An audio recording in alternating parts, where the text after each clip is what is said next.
doing this, and this is one of my first prototypes. And we went through a variety of prototypes. Here's another one. That was one of our first versions that went into the field.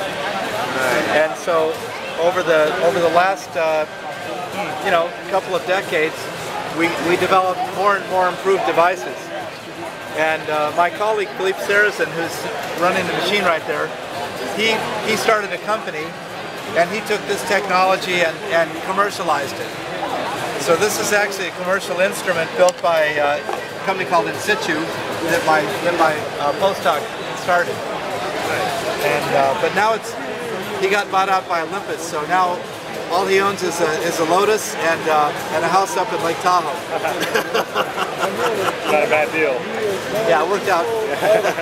So, what did you actually launch on the Curiosity? This is an exact model. So this is actually the thing that's on Curiosity now. And this is exciting to see what you work on. Top of the Rover surface, and the arm would come back and drop samples into here. So it's a really nice. And then it would be inside this wheel. So what about and there are these, could have not happened? I mean, we have cells that look like this.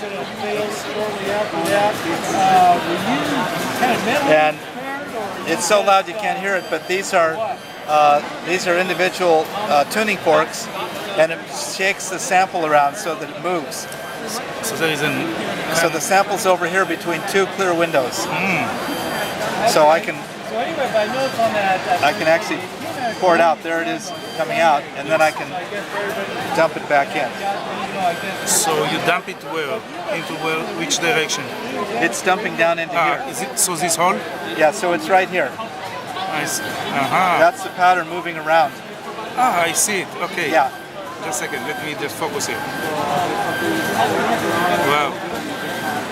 Mm-hmm. So once the powder is here, then we can analyze it, and what we do is let's see, we have a powdered sample.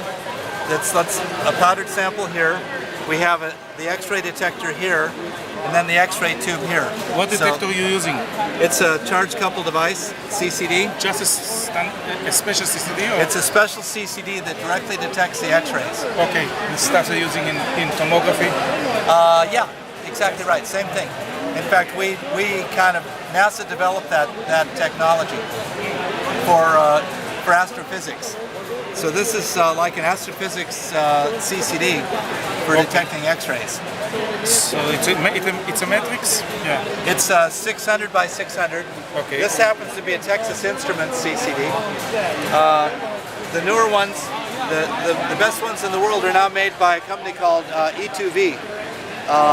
It's an English company, and you can tell how old it is because E2V stands for English Electric Valve.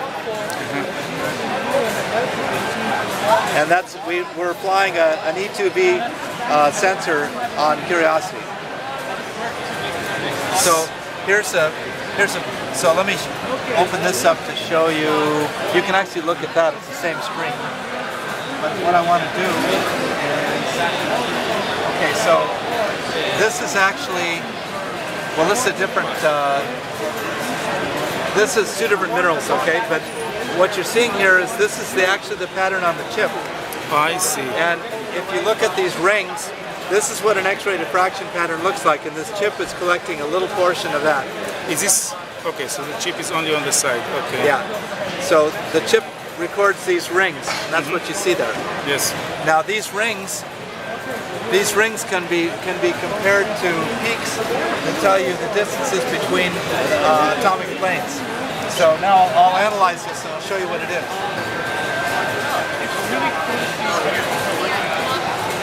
So I'll just take this, I'm going to take this file off of this machine and download it onto my desktop and open it.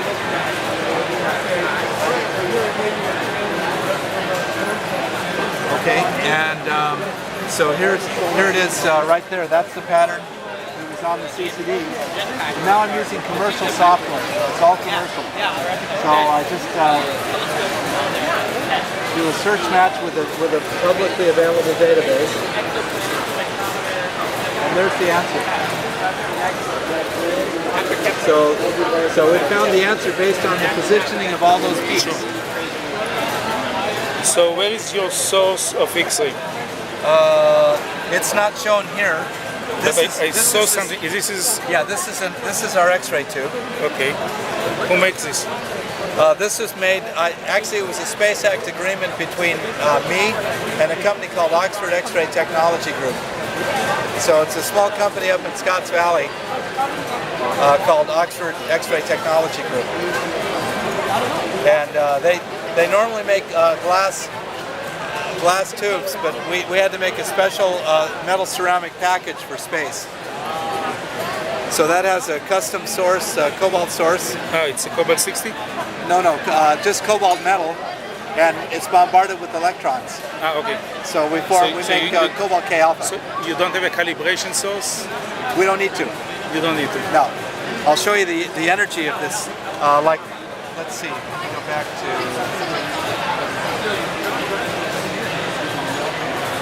So it actually tells you the energies of the. So there's calcium, or there's cobalt rather. We use a cobalt source. There's the energy of the cobalt. And this is actually of the mineral gypsum. That's this, and we see the calcium from the gypsum. So you always have some calcium there. Yeah. To align with. So this is your source, calibration source. No. It's we don't need to calibrate. How do you know that it doesn't drift? I mean, The energy or well, the energy, the cobalt, that's cobalt K alpha. We know it within. You know where you are. Within an electron volt. Okay, great. Yeah. So you have a. Yeah. So if we have materials with many minerals, which we do, we cannot identify all the minerals. So Okay. in fact, the picture that's up there, that was our first analysis of something from Mars, and it had 12 minerals in it. So we analyzed we found all 12 minerals All the lines. and how much of each. Beautiful. What is this? That's the green mineral is olivine. And this is lava. This is actually not from Mars. That's from New Mexico. Nothing came yet from us, huh? No, Just the data. just the data. Someday. So this is. Yeah. So this shows you. This is the kind of a sieve that they have on the Mars rover, and this is the nature of the material that we produce for analysis. Wow. So you grind it very, very thin. Yeah.